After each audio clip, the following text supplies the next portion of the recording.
Hey everyone, welcome back to episode number 4.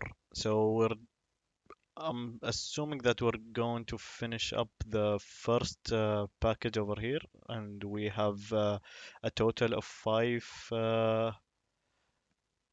within this course. I guess each one is a course, and those are lessons. So yeah, we're finishing up the first course over here, and then we'll complete the survey if it's relevant. If not, then we can ignore that. So yeah, so this time it's something completely new to me, and we're learning HTML forms by building a registration form. Okay, yeah, let's start. Okay, so this is going to be our form. We have our first name, last name, email, and password. Then we have some other details over here. Person. Okay. Yeah, let's start. All right. So yeah, so we start off by having the doc type to HTML, and then yeah, so that the browser knows. Oh, it's not clicking. This happened before as well. Yeah, it took some time for the first step to kick in.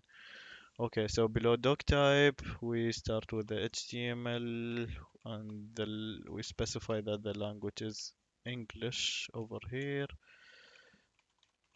and then we close it. And that's the second step. And then we go ahead with the head and body elements of the HTML. All right. And within the head, we add a title, and they want something specific. Let's say registration form. Then we close that, and then we add the meta tags for the char set. I think we don't close that. Equals UTF-8. Huh? I guess we do close it.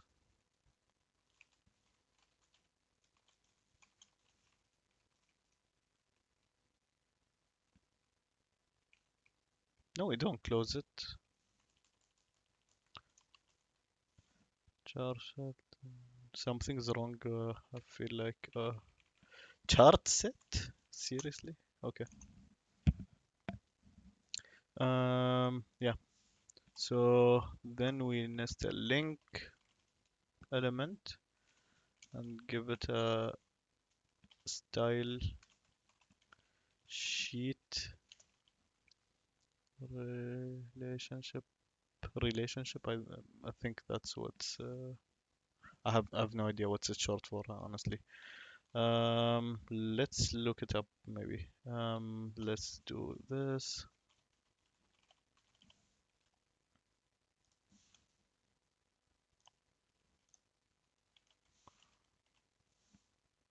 The required rel attribute specifies the relationship. Yes, okay. Between the current document and the linked document and resource. So we're just tagging it as if like this is a style sheet. This link has a relationship of basically it's a style sheet of to this HTML element, and this is the page, the styles .css page that's linked. Okay. Um, where are we at now? So we're adding an h1 tag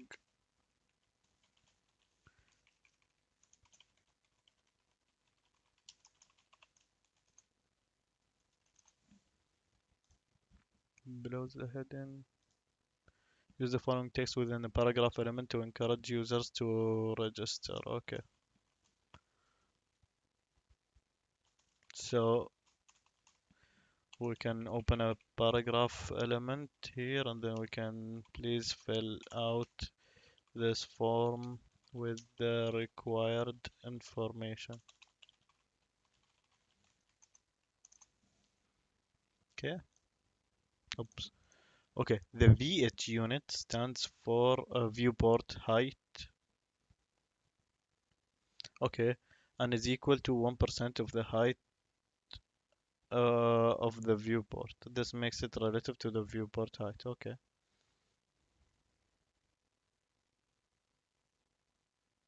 Okay, so this is CSS basically. So they want us to make some changes to the body with a width of 100% and height of 100 viewport height. Oops, that's a semicolon over here. So it's a unit, right? So yeah, and is equal to 1% of the height, the viewport. Okay. Okay, one unit is 1%, so 100 is 100% viewport height. Okay. Um, now get rid of the horizontal scroll. Okay, so we're getting rid of this by setting the body default margin added by some browsers to. Okay, so basically we're setting the margin to 0, which should, yep, take everything out because some browsers do that automatically. They add the margin by default, I guess. Yeah, this is better. Now make the background easy for the eyes by changing the body background color to. Okay, we learned that in the last episode. So this is a hex a value color. So red, green, blue, red, green, and then blue. Two characters at a time, and then we can add a semicolon. Oh, what's wrong? Oh yeah, the text has to be. So text color, I'm assuming it's F5, F6, F7. It's not text color. Yep. Okay. As suggested by the title, you are creating a form. So after the P element, insert a form. Okay, so this is the start of the form. Okay, we're closing it, and within an action attribute, targeting this. So basically, this form is going to be submitted to this URL. I'm assuming, yeah, this is the action. If we have a submit button, right? Button. Uh,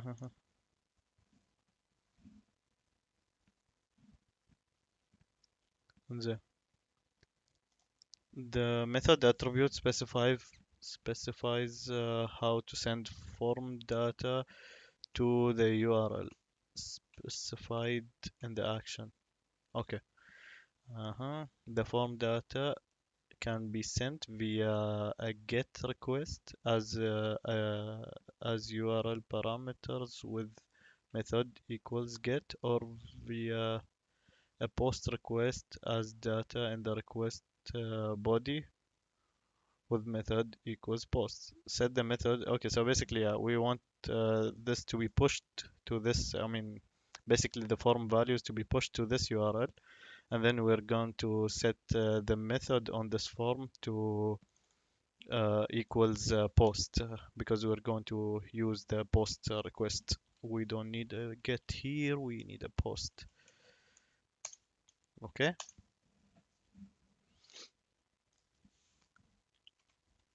as the form will have three distinct sections, add three field sets. Okay, let's close it, and then let's duplicate them three times. Okay, so we have three field sets within the form. All right. The first field set will hold name, email, and password fields. Start by adding four labels. Let's close it. 4. And they said 4, right? What's wrong here? Oh, within the field set. Why did I do it this way? It's right here. Can I do this? Yep. Okay, so we have 4 empty labels, and then here add the following text to the label elements. So this is the first label, and then there's the second, and so on. Let's copy them real quick.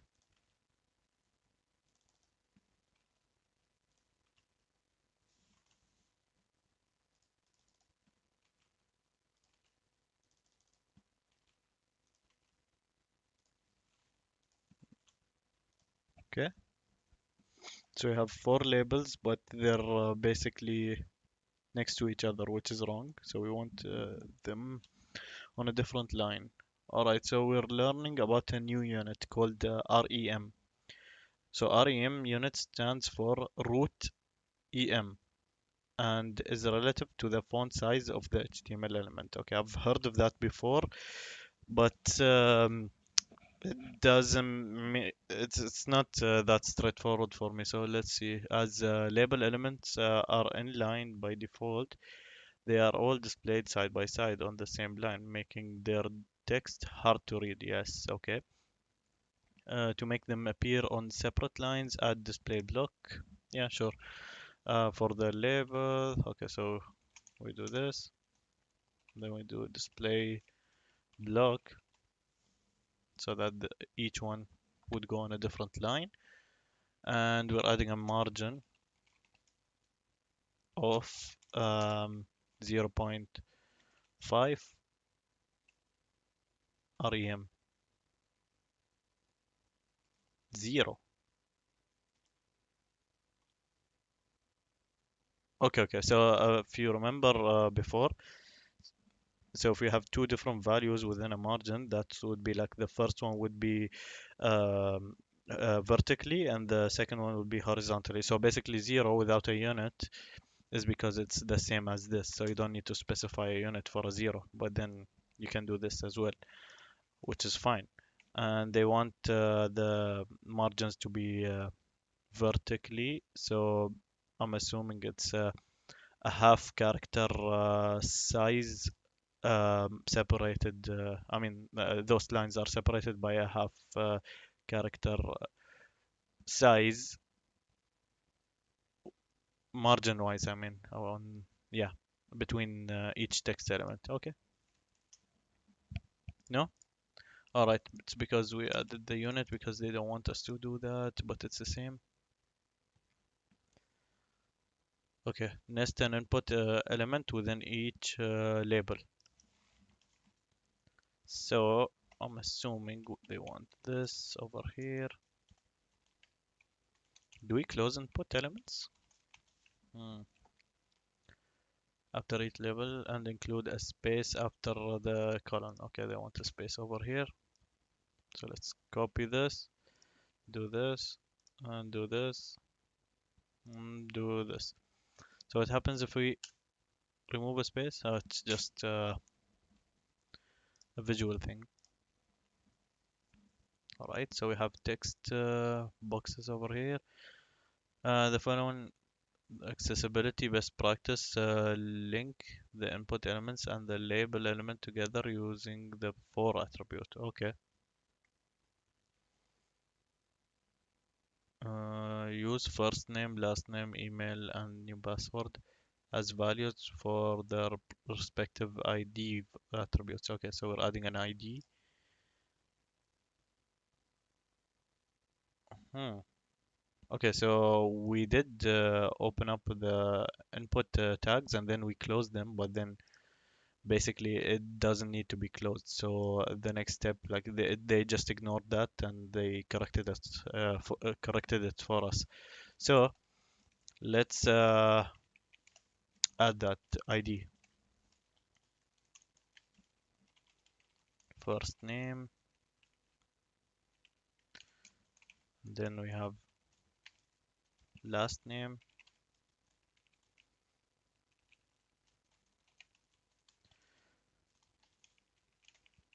And then we have email. Oh, then we have new password. Okay. Now, what happened now? Is it because we have spaces or link the input element? Okay, using the for attribute. How is this supposed to be? The first level element should have a for attribute with the value of. Okay, so it's not IDs. For. Hmm. So it's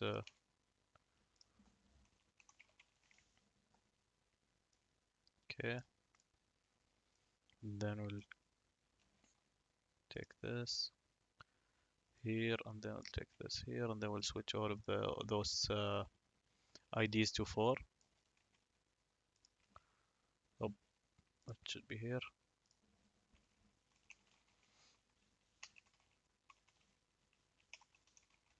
Then we have 3, 4. They do. They have to have both, basically. Okay, I totally forgot about this. So let's keep the IDs, and then just copy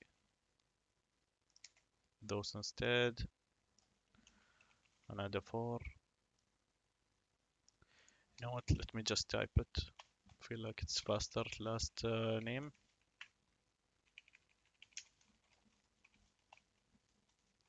This is email. This is for new. Okay. So we basically linked the labels to the input elements using matching the 4 attributes to the ID attributes. Specifying the type attribute of a form element is important for the browser to know what kind of data it should expect. If the type is not specified, the browser will default to text. Okay.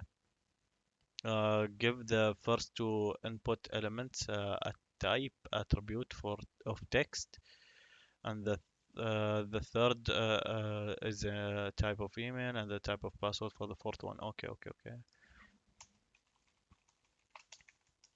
So basically, this is useful for why do I keep deleting? Um, it's useful for like browsers autocomplete features and so on. So let's see now. So here 2 texts, and then there's an email type, and then there's the password type. Okay. The email type only allows emails with yeah, basically an at special character and dot in the domain. So it has to match what an email looks like. It has to have an at in the middle, and then there's the dot for the domain. So the password, yeah, type obscures the input and warns if the site does not use HTTPS. Okay, so for example, this is a password. Now it's dots, email. It will be something like this. Something like this, yeah. All right.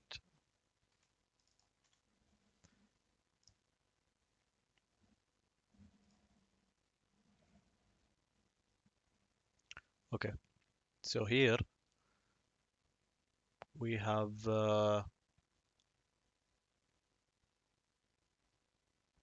okay.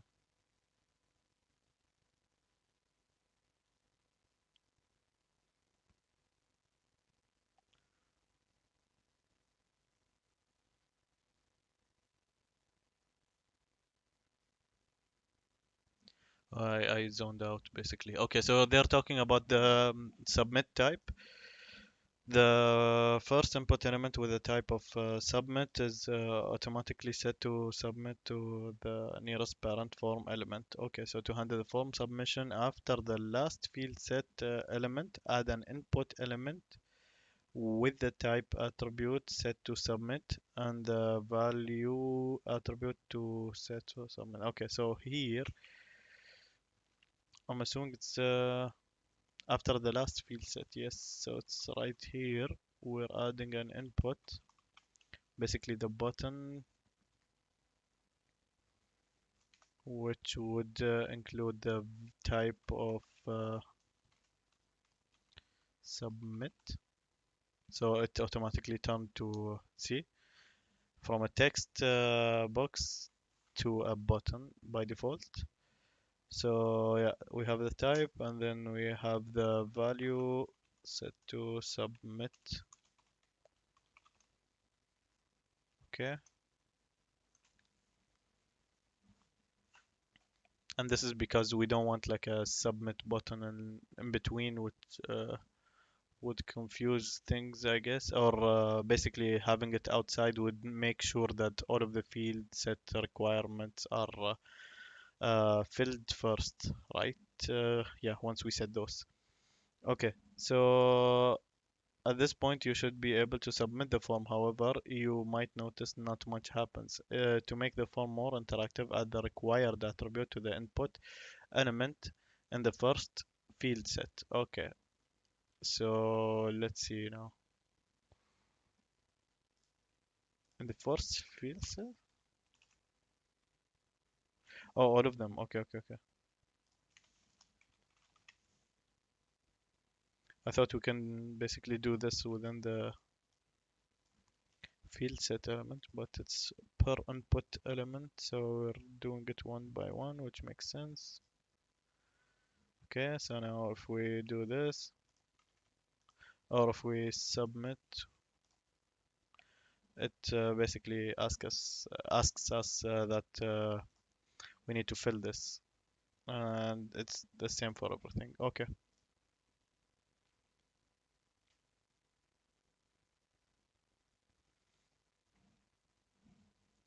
All right. So certain type attribute values come with built-in form validation.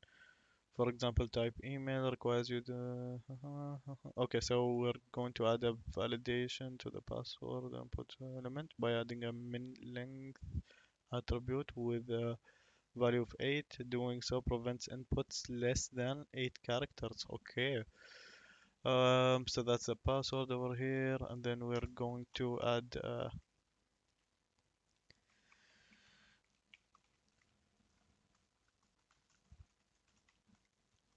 this basically, which would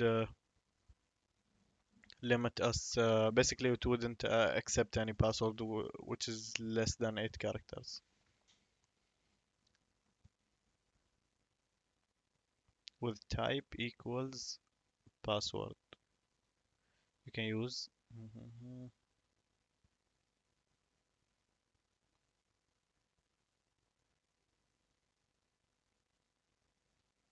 All right, so here we're also adding a requirement to check for numbers and what is it exactly? Add a pattern attribute to the password input element. Input. Okay, is a regular expression which matches 8 or more lowercase letters or digits 0 to 5. Then remove the min length attribute and try it out. Okay, let's try this out. First of all, okay, so we have something here, something here, something here, and then if we submit, okay, so this asks us for an email, and then here if we do 1 2 3, then it asks us for something, a minimum of 8, which accepts it. However, if we want to add this new requirement over here, so instead of min length, nope, never. Let's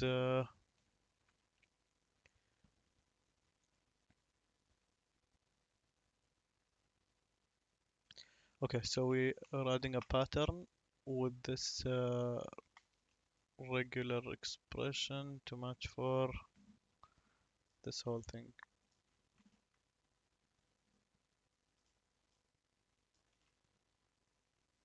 Alright, let's try it out. Why did this thing submit?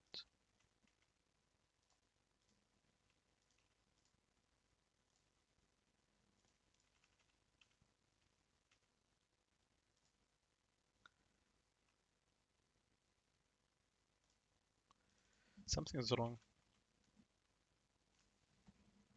hmm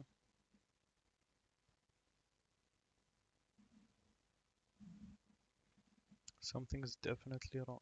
Okay. Um, oh, we're removing this to update it again. Okay, let's try it out.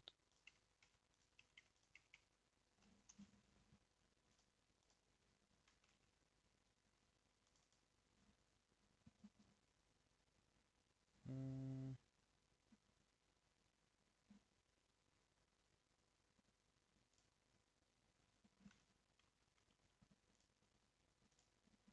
Submits, still submits. Okay, so the pattern attribute is not working. So we have to add must match to be considered valid. Add a pattern attribute to the password input element to require the input. Match this. The above is a regular expression which matches 8 or more lowercase letters, the digits 0 to 5. Then remove. Okay, does this work? I mean, it says correct. Okay, let's do 1, 2, 3, 4, 5.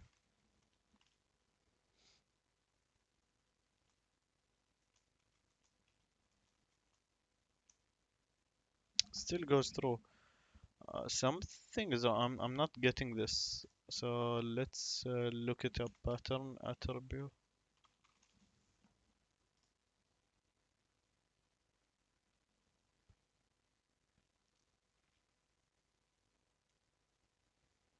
And this is a pattern, for example.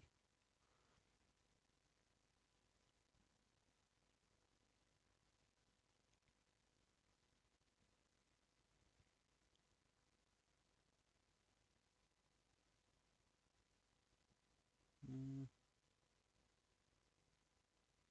okay. So here, for example, it's slash W. I have no idea what slash W.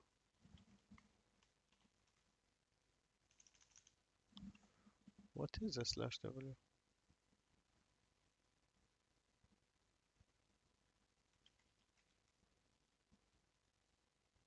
Mhm.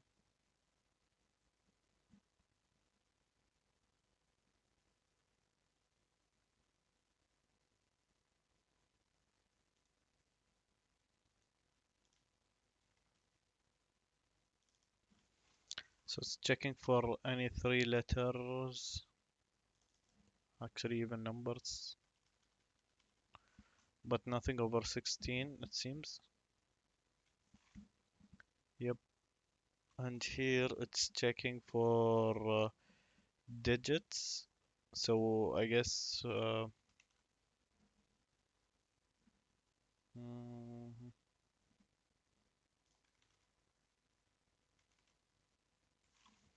this is 4 digits. So if we do letters, it doesn't work. Hmm.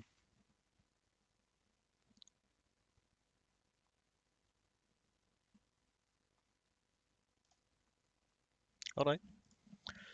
So basically, it's going to look for something that I mean this curly brackets regular expression specifies that the minimum length of the password is 8 characters, and it should include letters from A to Z and 0 to 5, I'm assuming. So what if we did something like sixes instead? It doesn't work. So if we do 8, it doesn't work. It has to be 0, between a 0 and a 5. And A to Z, does it work with caps? No. But if we do, yeah, okay, so if we do small letters, it works. Okay, so this is it basically. I'm not so sure why there's no comma over here. Somehow it does understand this. But yeah, so it's between A to Z, and everything should be small letters and 0 to 5 only, and the password minimum length should be 8 at least. Okay, okay, we got something. We have something new. And let me stop the video for a moment. Alright, so I'm back. I had to disable this autofill feature on Chrome because it was annoying. Okay, so basically, where are we at? Okay, so 24. Yeah. So let us go to the next part of the registration form. Okay, so this is the next field set element, and we're gonna add two labels. hmm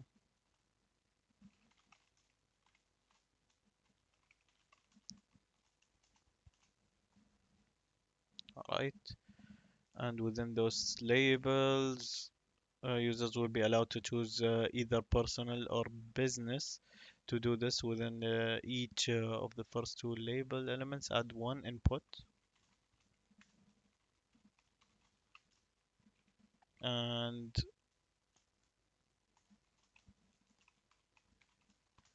at the second one, type equals radio. So we have two radio buttons. Type equals radio. And then I'm assuming we add personal. And then over here, business. Yep, that works. Within each of the corresponding label element, and immediately after input element, add a space and add the following text. Okay, so we're adding personal over here. Not there, so that was wrong. Okay, so that's to the right. Yeah, that looks much better. You only want one radio input to be selected at a time. Yeah, so right now it's both, which doesn't make sense. So we have to group them somehow to that. Okay, so to relate the radio buttons, give them the same name. All right, so here we'll add a name, account type.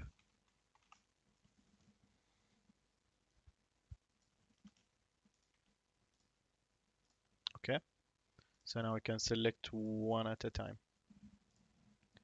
And okay, so currently users can submit the form without checking the radio inputs, although you previously used the required attribute to indicate that an input is required. It won't work in this case because adding required to both inputs will convey the wrong information to the users.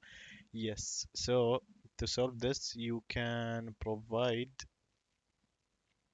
the context of what is needed by adding a legend element with the text. Okay, okay, okay. So how do we do that though? I think it's right here, right? No, is it? Okay, so before the label element within this second. Okay, yeah. So it's here.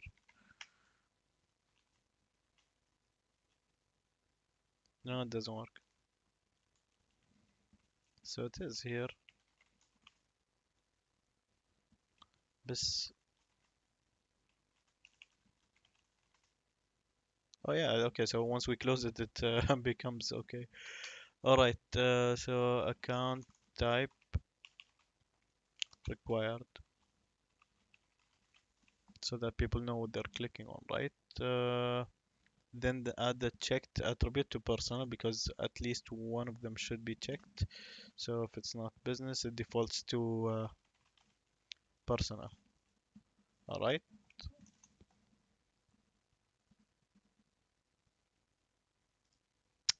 And then here at step 29, follow the accessibility best practices by linking the input elements and the label elements. All right, so we have to link them again. So that's a for attribute to personal account. And then there's a for attribute here to business account. And then again, we have an ID here for personal account, and then an ID here for business account. Okay.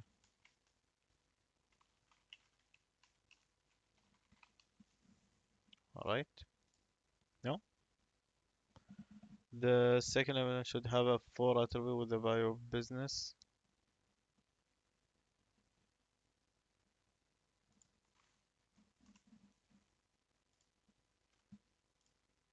Yep, spelling. Okay. You need to confirm that the user has read the terms and conditions. Add a label element inside the newly created label element.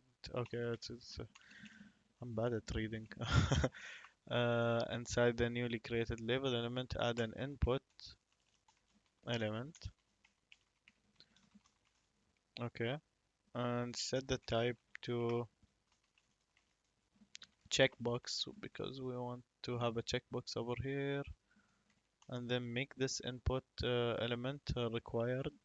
So we add a required so that users cannot sign up without agreeing to the terms and conditions. And let me close this label. Yeah, so the submit button went down just now because once we closed it, it just took the value of display block from the CSS sheet. Yep, display block. So back here. Okay, so they want us to add an ID over here and link it with the label as well. We'll add terms and conditions. Then we will add another for attribute for terms and conditions. Okay, but we do have to add the label. Okay, so add the text right here immediately after the input. No, right here. Okay, so it's I accept the terms and conditions immediately after the input. Link the text terms and conditions. So that's an A tag.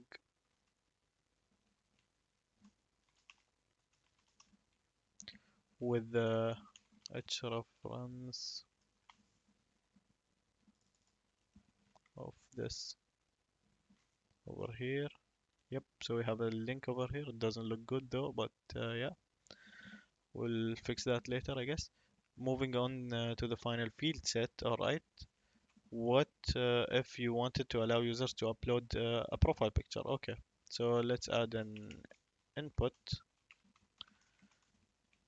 element with the type file so that they can upload. What does it look like? I can't see anything. Um, let's do this as well. Allows just that. Add a label within. Oh, something is wrong, right? There should be something right here. Oh, it's there. I haven't seen it.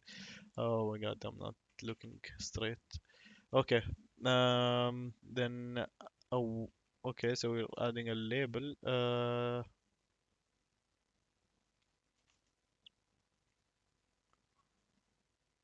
Okay. So right here we're adding a label. Maybe right underneath. And then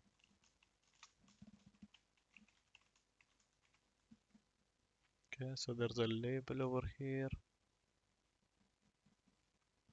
Upload profile picture.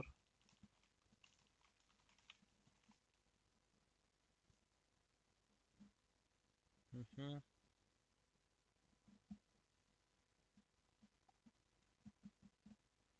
A nest, an input accepting. I think these guys are playing with me. Let me do this. Is this what they wanted? Or this, I mean, with a space? Yep, I guess. Okay, so over here, and another, okay, so we're adding another label after the first one. And with the text input your age,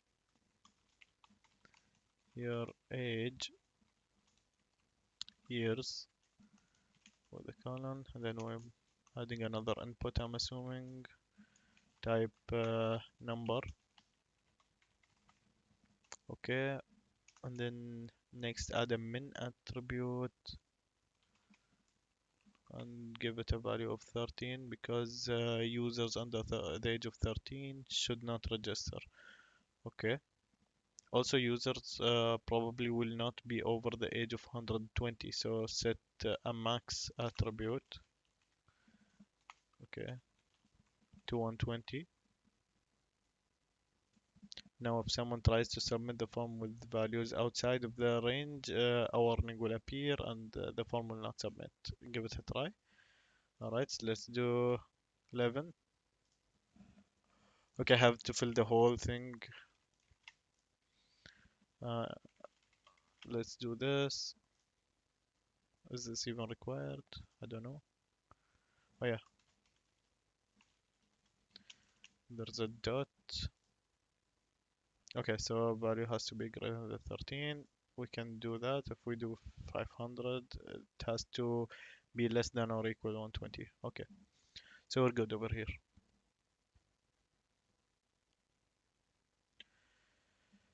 Amazing.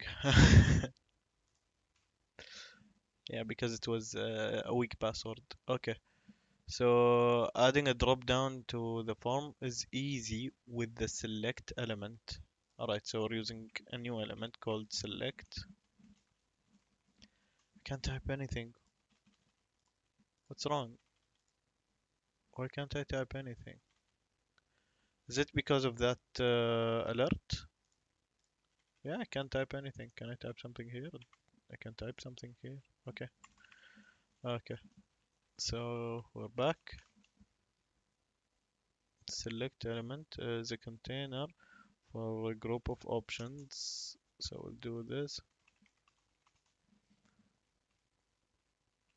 And then we're adding options. We need 5 options. Okay. So what do we fill the options with? Um,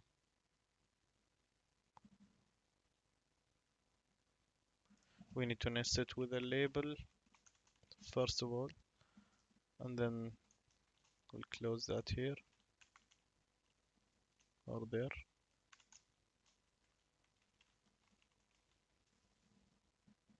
Let's do this.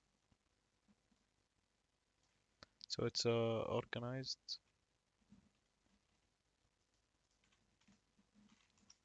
All right. Yeah. So within a label element with the text, how did you hear about us?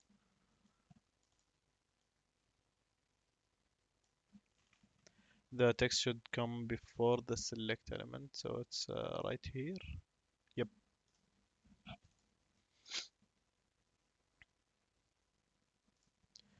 So we have the phonic test and okay. So we can do 1, 2, 3, 4, 5. So we're adding, yeah, select 1, and then the rest.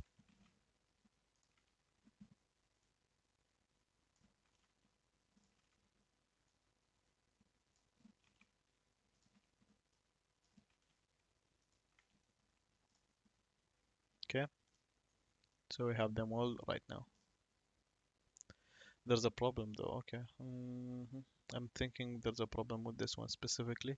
Submitting the form with an option selected would not send a useful value to the server. And so, okay, so each we need to give a value for each option without which the text contents. hmm So give the first option the value of nothing. So this is how we fix it. So we do value equals empty double quotes because this option does not have any value. These are the valuable ones. So that's yeah. So we number them basically.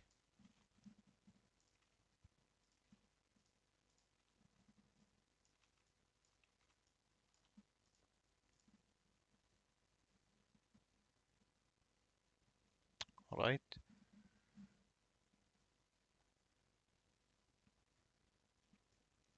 Okay. So we're playing around with something called next area, text area, and basically it's the same as the text input type. It just has multiple lines n- as well. So it's like a bigger one. Users will be able to register with a bio. Okay, so add a label with the text, provide a bio at the end of the field set. So right here, we'll add a label, provide a bio, and then input with a text type of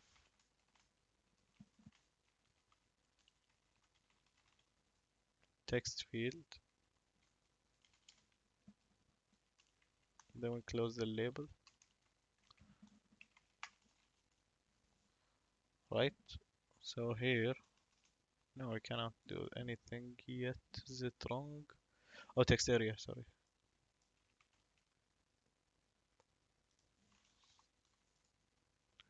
Text area, something still wrong. At the end of the visit, add a text area element inside the label. Oh, inside the label element?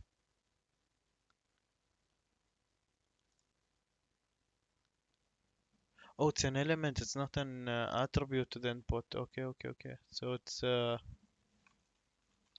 text area, text area. Yep, yep, yep. So we have it. So we can have multiple lines, and then we can scroll down or use this. Yep.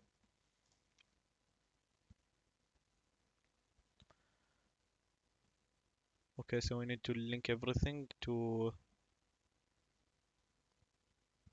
their label elements. All right. So basically, we're adding a for to each label. How many other labels do we have here? Okay, so we have four different ones. So we have profile picture over here.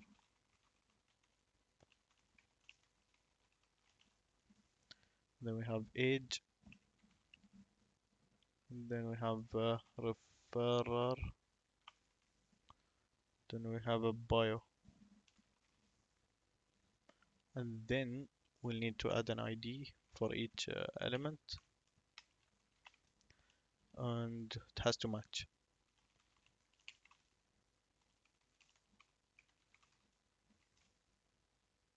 Okay, then we have an ID here. It should be age. And then the third label is here, so that's the ID should be over the select element. So we have referrer over here, and then there's the bio, which is on top of the text area, within text area, I would say. And yep, so we did this step. Alright, so the text area appears too small. So to give it an initial size, you can add the rows and columns attribute.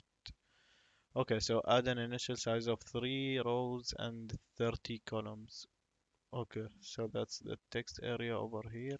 So we're adding rows equals 3 and calls equal 30. Okay, so yeah, it has a better initial size.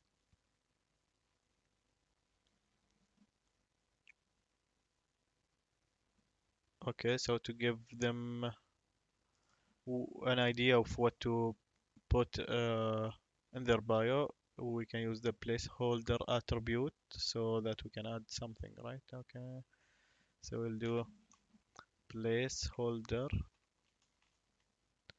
and then I like,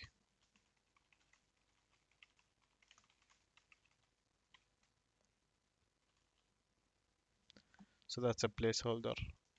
Once you type, so it's like a grayed out text, and once you type anything, it just goes away. All right. With the with form submission, it is useful and good practice.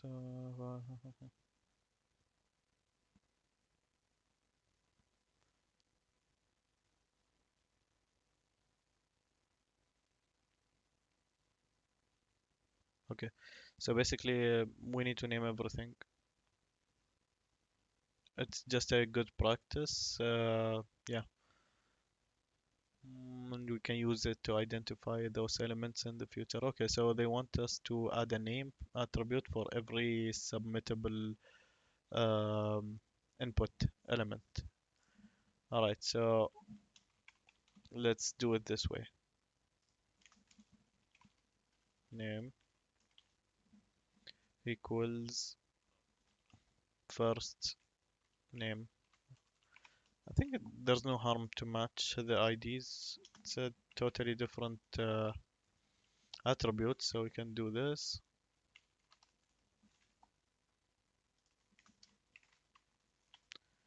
And then we can do email,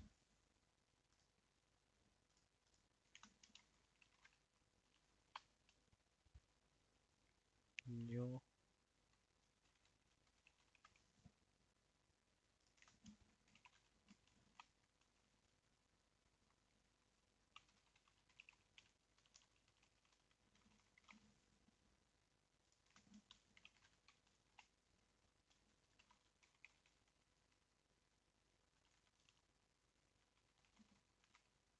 Oh no, no, they said except for those input elements because we already have a name over here. So we have an account type over here, and I've already added another name, so we don't need those, but we can use this one.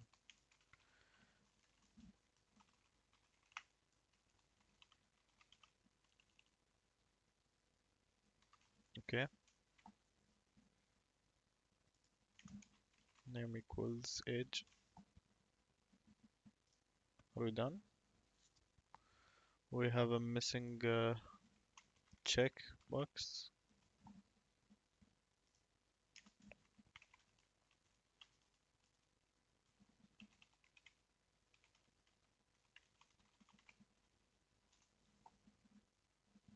And we're missing a select over here as well. Yes, this is submittable as well.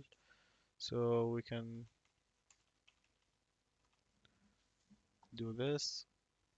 What else? Text area is submittable as well. So let's give it a bio. Yep. So we're 65% complete. Okay. So now back to the CSS. Alright, so start by changing the font to, so that's font family, Tahoma, font size 16 pixels, All right, it's already 16, I'm assuming. Let's enter the h1 element, h1 and p by giving them a margin of 1 em auto. Okay, then align the text, so text align.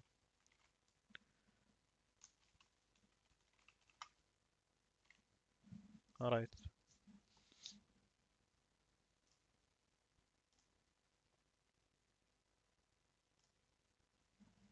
okay, center the form element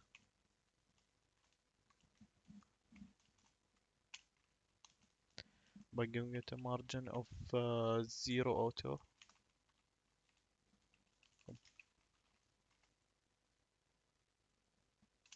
Mhm. Fix its size to a maximum width of max width, I think 500 px, and the min width would be 300 px. Okay, so in between that range, allowed to have a width of okay, and then we set the actual width to 60% of the viewport, view width, viewport width. So that means it's right now it's going to be, so that's the min width and that's the max, and it always okay.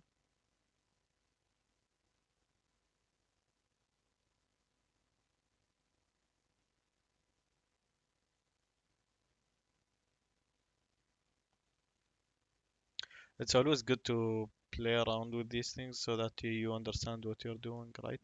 So if I remove this, for example, we have the max and then we have the minimum width, but then it's always stuck to the edges, right? When it gets closer. But if we do this, then it's always 60% of the viewport width, which is like the screen width, right? So don't just avoid looking to the left side, the code side here. So assume that this is the screen width, and if we go here, it starts losing width, but it starts maintaining the 60 VW, basically the viewport width. And then once it reaches the minimum width size, it can basically lose the viewport width and gets stuck to the edges. So yeah, it's a neat trick, and yeah, you can play around with those values.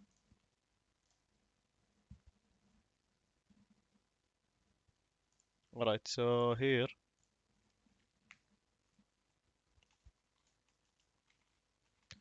we're playing around with the field set default values. Okay, so here we want to remove the border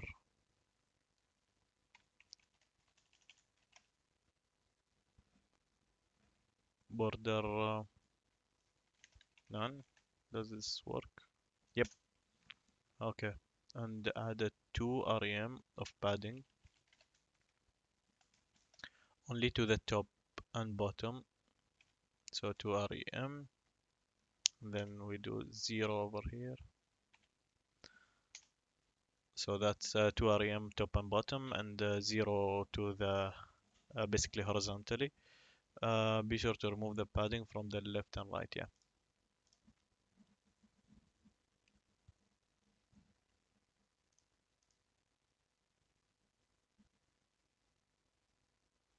Okay, so here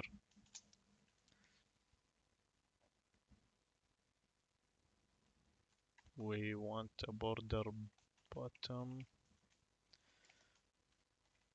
of 3 pixels, solid border with a specific color. So that's like a separator. Okay, for F. All right. What else is there? The border of the last field set element looks a little out of place. You can select the last element of a specific type using the last of type. Huh. Wait. What does that do? The border of the last field. Okay, so that's the last one.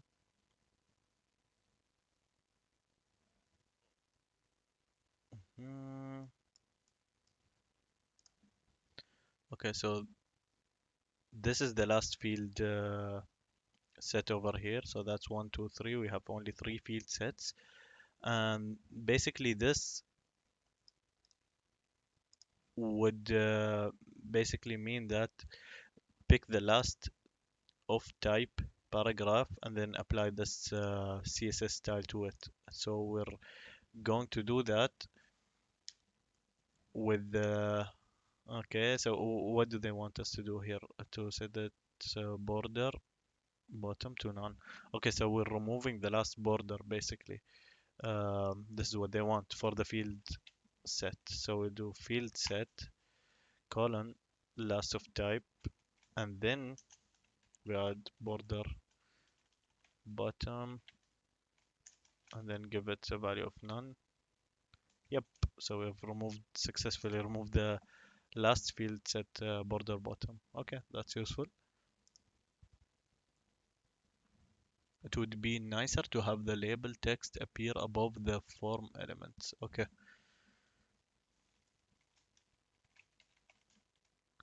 Oops, we're still in CSS. Why did I go back? Okay. So what are we doing now? Select all. Okay, I should read before doing anything. Okay, select all the input text area.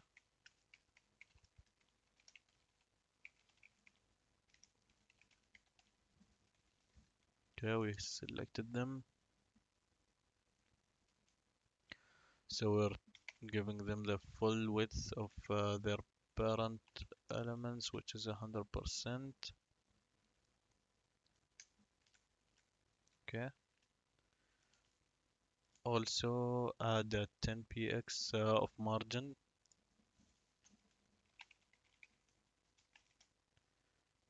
to the top of the selected element. Set the margins, set the other margins to 0. So that's 10 px. Let's do 0, 0, 0, 0. Okay.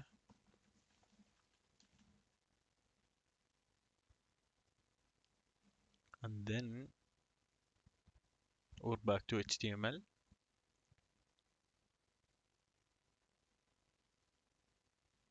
Okay, so for this element, we want the label, the input and label text to appear on the same line. Okay, they are already on the same line. Should give the first input a class. Oh, wait. To appear on the same line, start by giving the input element in the second field set a class of inline.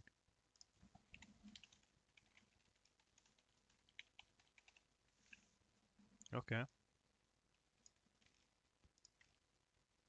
So basically we're talking about these two. We've given them a class and now we want them to appear on the same line, but they are not because of the width that we gave them of a 100%, I'm assuming, and on top of like the hidden values that are already there for the elements. Okay, so select only the dot inline, which is the class inline that we just gave them, and give them a width of unset.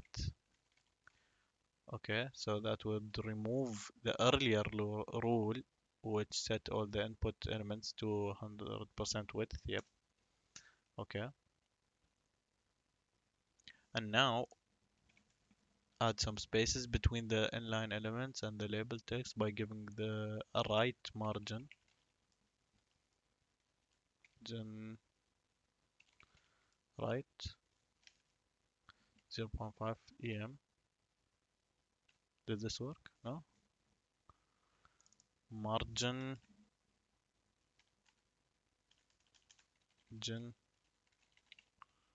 Yep, this worked. They want us to do it the other way around. Okay.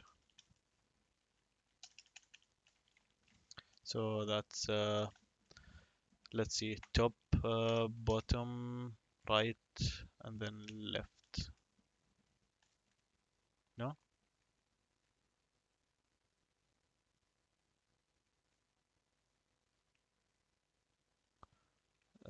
This works, but left, right, is it?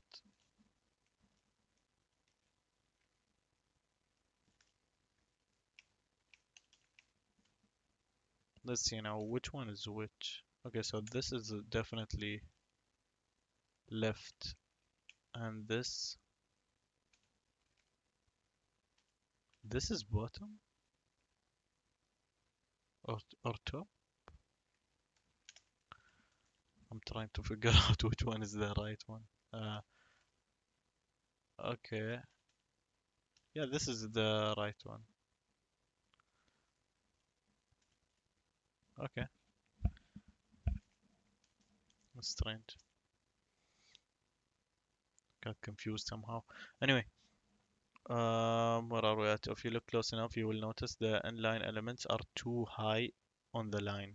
Yep, so they are too high on the line. To combat this, set the vertical align property to middle, but it's already in the middle. The radio buttons. They're talking about the radio buttons. Okay, so they simply went down a little bit more. All right. To make the input and text area elements blend in with the background theme, set the background color to, okay, so input and text area element. Okay, so input, text area, both of them. And then we want to set a background color for them specifically to 0A, 0A, 23. Okay, so everything except for the select though. Huh, okay. Um, we're giving it 1px. Okay, so that's border 1px solid and border color of hash 0a 0a 23. Okay, so they're more flat right now. Nice.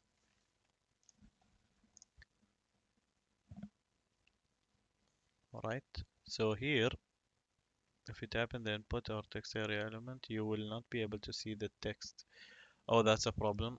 Okay, so if we type something, then it's black. You can't see it. So for to fix this, we're setting the text color to hash FFFFFF, which is white. Okay, and setting the minimum height to 2 em. Okay, which makes the text, I guess the text fee. No, the size of the text area is at least 2 em, right? Okay. Anyway, we can see stuff right now. So yeah, submit. And you want, okay, so you want the select element to remain with a white background, but now it is not getting the same minimum height as the input and text area element because we were basically targeting only input and text area instead of select. So move the minimum height at property value, and so that all three elements types have the same minimum height, and the select element still has a white background. Okay, so basically, what was it? 2em, I believe. So we're looking for the select. It should be here. So if we move it from here to here, then it makes sense. Yep. Right. So to style the submit button, you can use an attribute selector, which selects an element based on the given attribute value. Here's an example. Input name equals password. The Bob selects input elements with the name attribute value of a password. Okay. Now use the attribute selector to style the submit button with, okay. So basically what we want is to look for input, which has a name of submit, and then we can style it. Is this correct? This is the submit button. So display block width 60%. I don't think it's selected. I don't see anything. Is this correct? No, yeah. Input. Oh, type. Yeah, we're looking for name. We don't have a name.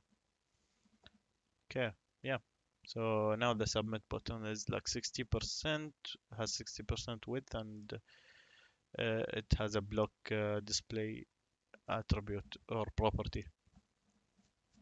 All right. So with the display block, submit button sits flush against the left edge of its parent. All right. Use the same technique used to center the form and submit button, which is margin auto. Yes, but I think zero auto. Yep. So zero basically it's because again like vertical and yeah, across the vertical margin like it should be zero. It doesn't matter. We're not touching that. Then we're just setting the margin horizontal margin to auto so that it centers it over there. Right. So to make the submit button looks more in line with the rest of the form, give it the same height as the other fields. Okay, 2em. But the other fields were like a minimum of 2. However, okay, increase the font size.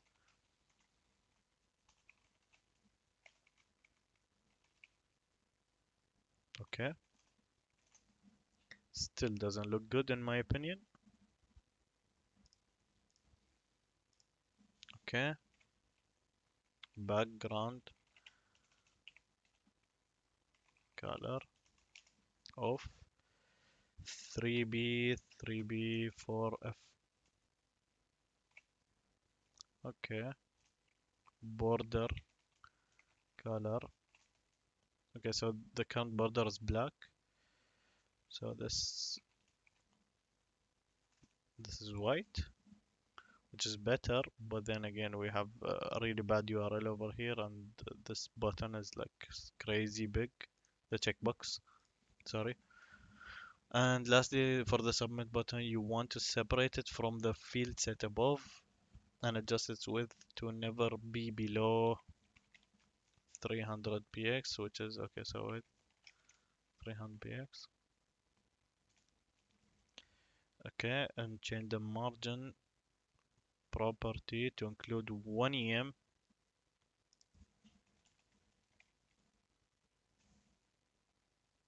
Okay, so that's on the top and bottom. I don't think there's anything at the bottom. Why? This should work. While leaving the right and left margin set to auto, then set the width as described above. That's correct, yeah. Hmm. Okay. Most browsers inject their own default CSS properties and values for different elements. If you look closely, you might be able to notice that the file input, which is this one, okay, is smaller than the other text input elements by default. A padding of one pixel, 1 pixel vertically, 2 pixels horizontally is given to input elements. Oh, okay, so this is the default padding. So you can type in. Mhm. Okay? So basically, any element that you can type in has a bigger area because there's like 1 pixel padding vertically and 2 pixels horizontally. Yeah. So using another attribute selector, style the input with a type of file. Okay, so they're testing us again. So what was that? I forgot how to do it. I know it was like, oh, input and then type equals file.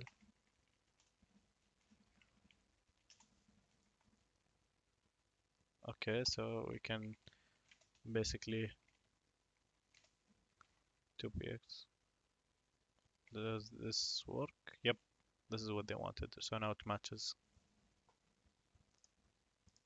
Okay, speaking of padding, the submit button is sitting at the bottom of the form element. Add a 2em padding, 2em only to the bottom of the form.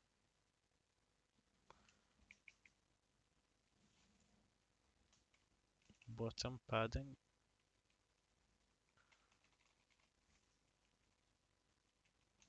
This will work, right? Yep. Okay, so now it's better, the space. Okay, so now we're fixing the terms and conditions element. Okay, make the input inline by adding the appropriate class. Okay, so we already have that class if you remember the inline one. And we can just do this and it's fixed. But the URL is bad. Okay, so change the text color of the link by adding a new selector in CSS. Okay, I think we can just do this. And we can change it to text color. Oops, we can just do color df df e2. That works. Yep. And we are done with creating a registration for 1 second. We skipped something. Display block. Okay, with a display block, the submit button sets flash against the left edge of its parent. Use the same technique used to center the form. Yeah, okay, we've already done it. And we've already done it though. Yep, so we cleared that one. Let's see what this is. Build a survey form. Okay, so this is a test.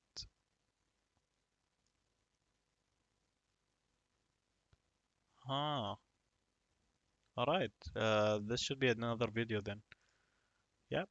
So this is it for our video, and we will see you at episode number 5 to start with the survey form certification project.